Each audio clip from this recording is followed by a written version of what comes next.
Hey friends, thanks for joining me today. I'm in St. Louis, Missouri. We're going to visit the final resting places of St. Louis Cardinal greats Stan Musial, Lou Brock, and several others. We'll also find the resting place of Joe Garagiola, the baseball announcer. Chuck Berry's close by, so we'll stop by and see him. We'll also see George Rawlings of Rawlings Sporting Goods, who perfected the baseball glove that many of the Cardinals use. We'll also find the guy that perfected the Louisville Slugger, the baseball bat. This bat is still used today by Major League Baseball players. We'll also find the grave of the guy that invented the spitball. So we'll stop by and see him, and we'll talk about the spitball a little bit. So we got a lot to cover today, so let's get going. Inside this beautiful mausoleum, we'll find a National League Baseball player for St. Louis Cardinals, a Hall of Fame player, quite a base stealer. His best years was with the St. Louis Cardinals.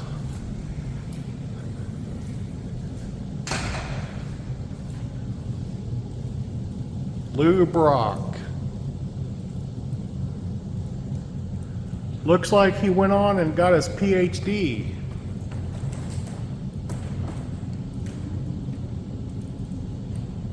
About the only catcher that can throw Lou Brock out, stealing second, was Johnny Bench. And Johnny only got him 60% of the time.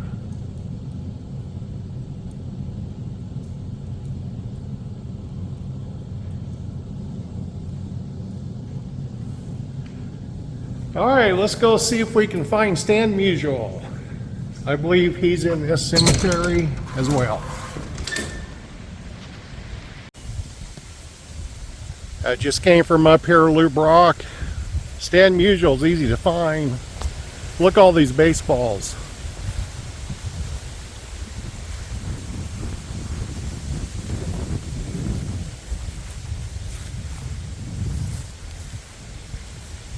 Look at all these baseballs.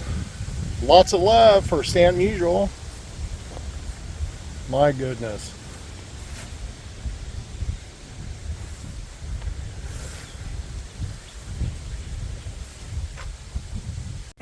Here's the pitch.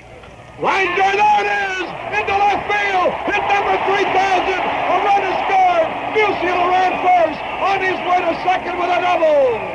Holy cow, he can't Stan, I wonder, do you have any other goals set for yourself?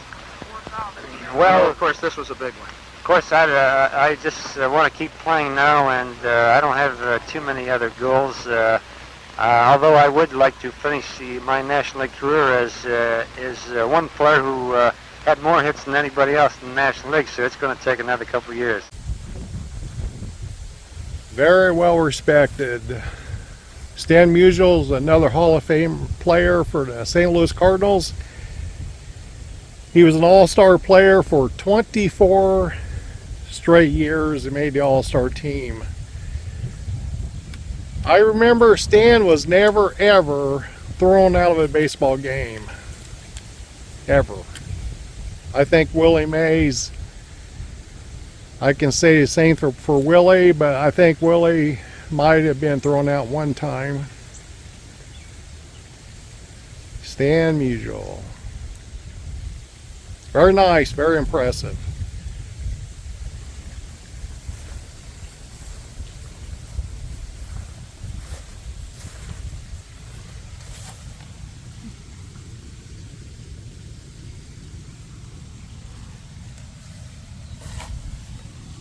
This Rawlings is a real Major League Baseball.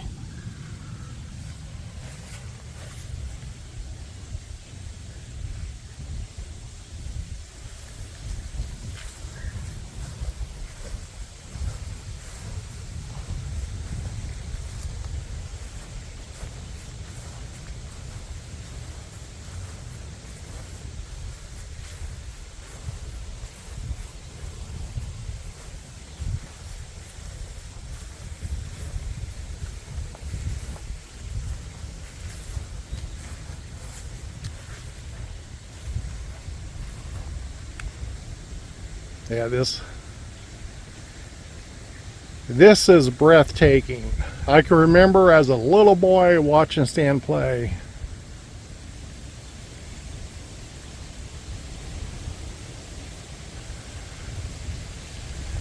Okay, I think Chuck Berry's in here. Let's drive around and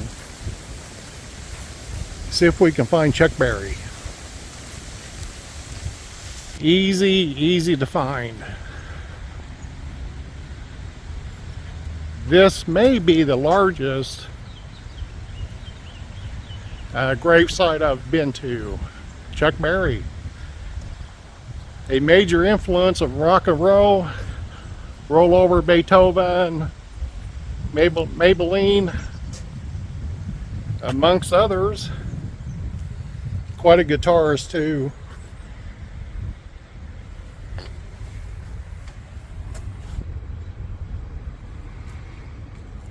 Can't really see anything inside.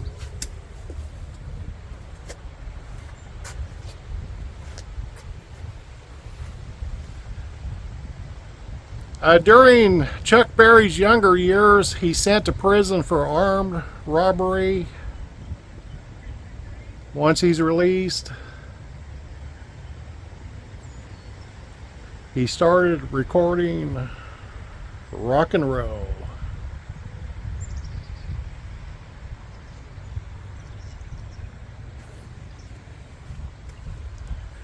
Very impressive.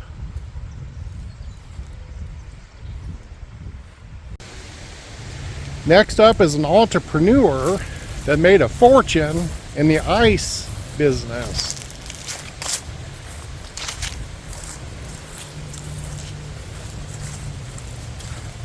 Philip de Gaspee Ball. Interesting that his last name is Ball because he owns the St. Louis Browns.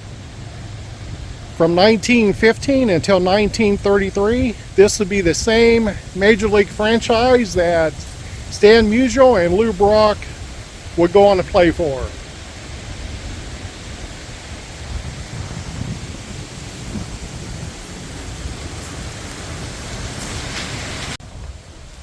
I still have my Little League mitt, a baseball glove, Rawlings.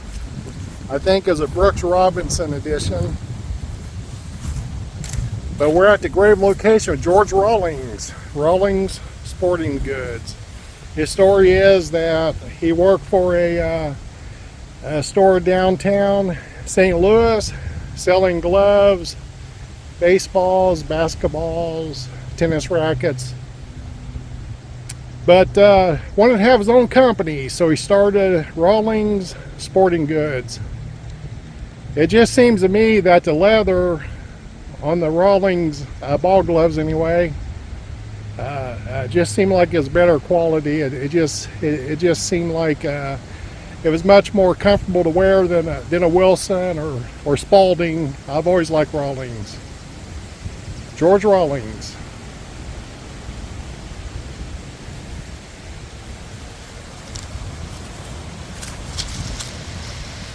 I just got out of the car, I walked up in here, and I was thinking our next stop is within these, this tree's got low-hanging branches, and I see a snake inside there, and I gotta tell you, I got out there quickly. Oh boy, that gets your attention. 'Tis the season. All right, our next location is a baseball player, Pope Sturgeon. He invented the spitball. Back when I was in school, I was a pitcher, and I'm going to show you how my high school coach taught me how to throw a spitball. A spitball isn't spit, okay? It's a foreign substance, perspiration or foreign substance. So what you do is you go right here, you wipe your forehead, and notice my thumb is right here. So I'm using my fingers and my thumb to wipe my forehead.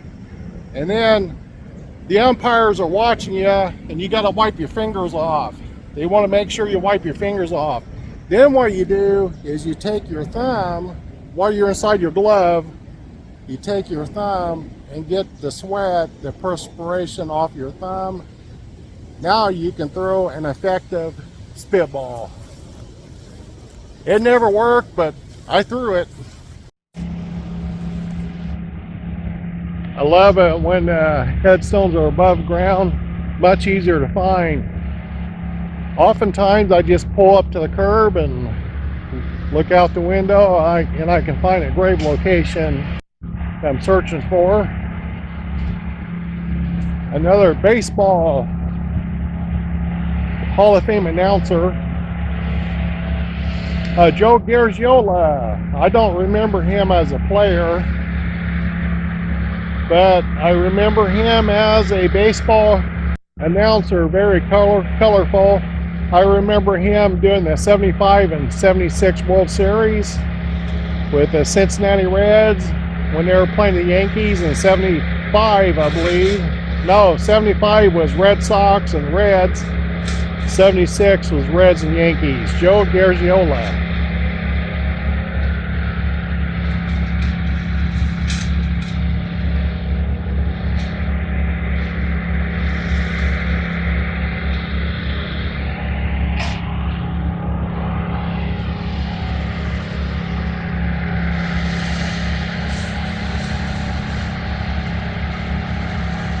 Not sure who Ross is. Are they sharing a headstone? Interesting.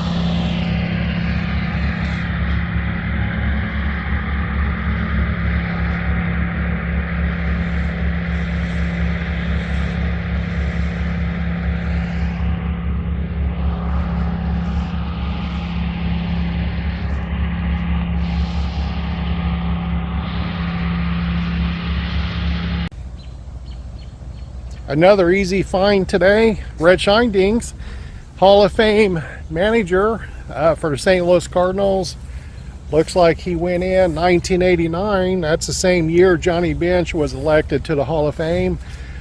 I remember Red as the manager for the St. Louis Cardinals.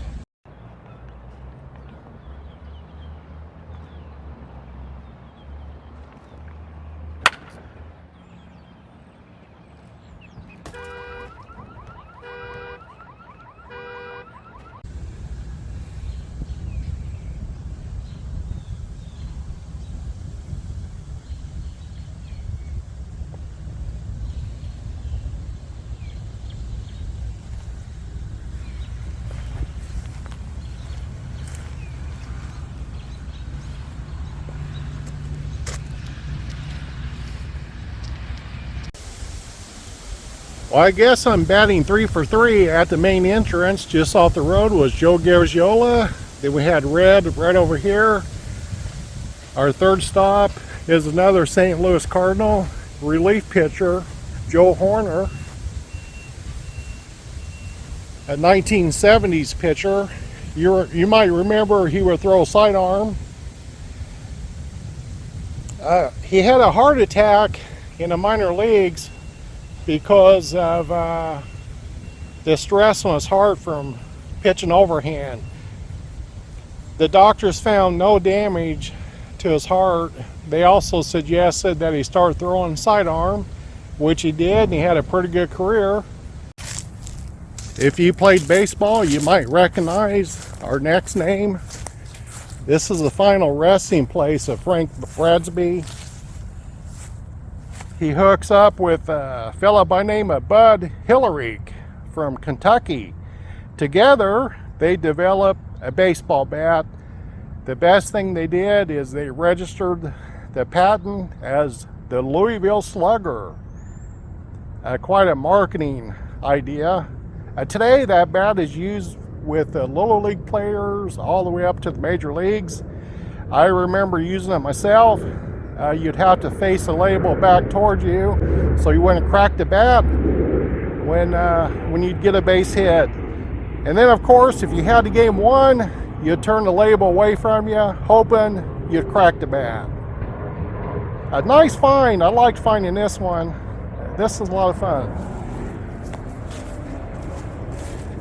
The Louisville Slugger.